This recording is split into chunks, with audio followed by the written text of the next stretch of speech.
ക്രിക്കറ്റിലെന്നല്ല, സ്പോർട്സിലെന്നല്ല, പൊതുവെ എല്ലാ മേഖലയിലും കാണുന്നൊരു പ്രതിഭാസമാണ് പുതിയതായിട്ടൊരു ബാറ്റർ വന്നിട്ട് അല്ലെങ്കിൽ പുതിയതായിട്ടൊരു പ്ലെയർ വന്നിട്ട് പുതിയതായിട്ട് ഒരാൾ വന്നിട്ട് പെർഫോം ചെയ്യുമ്പോൾ അത് അംഗീകരിക്കാൻ എല്ലാവർക്കും ഒരു മടി ഉണ്ടാകും.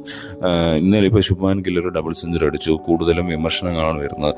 ഫ്ലാറ്റ് ട്രാക്ക് അല്ലേ, ബോളേഴ്സിന് ക്വാളിറ്റി ഇല്ല എന്നുള്ള രീതിയിലുള്ള വിമർശനങ്ങളാണ് വരുന്നത്. നിങ്ങൾ ആ കളി കണ്ടവർക്കറിയാം, ലൈവ് കണ്ടവർക്കറിയാം. 211 5 എന്ന നിലയിൽ ഇന്ത്യ സ്ട്രഗിൾ ചെയ്യായിരുന്നു. ആ ഒരു ടൈമിലാണ് ശുഭ്മാൻ ഗില്ല് ജഡേജയെയും നമ്മുടെ വാഷിങ്ടൺ സുന്ദറിനെയും വെച്ചിട്ട് നല്ല 2 പാർട്ട്ണർഷിപ്പ് ബിൽഡ് ചെയ്തിട്ട് ഇത്രയും വലിയൊരു സ്കോറിലേക്ക് ഇന്ത്യ എത്തിക്കുന്നത്. വളരെ സൂപ്പർ പെർഫോം ആയിരുന്നു. 300-അധികം ബോൾ അദ്ദേഹം ഫേസ് ചെയ്തിട്ടുണ്ട്.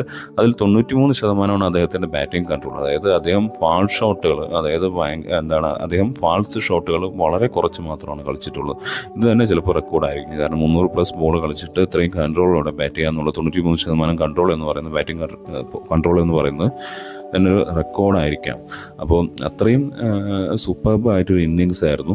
ആ ഒരു ഇന്നിങ്സിന് ഇങ്ങനെ ഒരു അണ്ടർ എസ്റ്റിമേറ്റ് ചെയ്യുന്നു അല്ലെങ്കിൽ ഒരു വിമർശിക്കുന്നതിലോ ഒന്നും അർത്ഥമില്ലാതെ തോന്നുന്നു. കാരണം ഇന്ത്യ ഇപ്പോൾ ഭയങ്കര ഒരു ഡ്രൈവിംഗ് സീറ്റിലേക്ക് വരെ എത്തി. കാരണം ഇംഗ്ലണ്ട് ബാറ്റേഴ്സിന് ഒരു 407 റൺസ് മാത്രമാണ് എടുക്കാൻ സാധിച്ചിട്ടുള്ളത്. അപ്പോൾ ആ ഒരു പിച്ചിലാണ് ഇംഗ്ലണ്ട് ബാറ്റേഴ്സ് 6 പേരാണ് ഡക്കായി പോയിട്ടുള്ളത് ഈ ഒരു ഗ്രൗണ്ട് പിച്ചിൽ.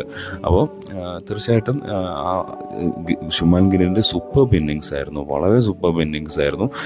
അടുത്ത കാലത്ത് ഒരു ഇന്ത്യൻ ബാറ്ററിൻ്റെ ഒരു സേന കൺട്രീസിൽ നടത്തിയ ഒരു സൂപ്പർ പെർഫോമൻസിൽ ഒന്ന് തന്നെയാണ് ശുഭ്മാൻ ഗിൽ. അപ്പോൾ അത് അംഗീകരിക്കാതെ യാതൊരു നിവൃത്തിയില്ല. അദ്ദേഹത്തിൻ്റെ ഒരു അദ്ദേഹം പുതിയൊരു യുഗം, ശുഭ്മാൻ ഗിൽ യുഗം എന്നുള്ളൊരു കാര്യം തുടങ്ങി എന്നുള്ളതാണ് തന്നെയാണ് സത്യം. കാരണം BCCI വെറുതെ ഒന്നും ഇങ്ങനെ ഒരാൾ സപ്പോർട്ട് ചെയ്യില്ല എന്നുള്ളതിന് ഏറ്റവും വലിയ ഉദാഹരണം തന്നെയാണ് ശുഭ്മാൻ ഗിൽ. അദ്ദേഹം BCCI കൊടുത്ത സപ്പോർട്ടിനെ നീതീകരിക്കുന്ന രീതിയിലാണ് ഈ സീരീസ് മുഴുവൻ കളിക്കുന്നത്. ഇനിയും അദ്ദേഹത്തിൽ നിന്ന് ഒരുപാട് പെർഫോമൻസ് വരുന്നുണ്ട്. ആസ് എ ക്യാപ്റ്റൻ ആൾസോ ഇത്തിരി കൂടി മെച്ചപ്പെടാനുണ്ടെങ്കിലും അദ്ദേഹം നല്ല രീതിയിൽ തന്നെ പെർഫോം ചെയ്യുന്നുണ്ട്.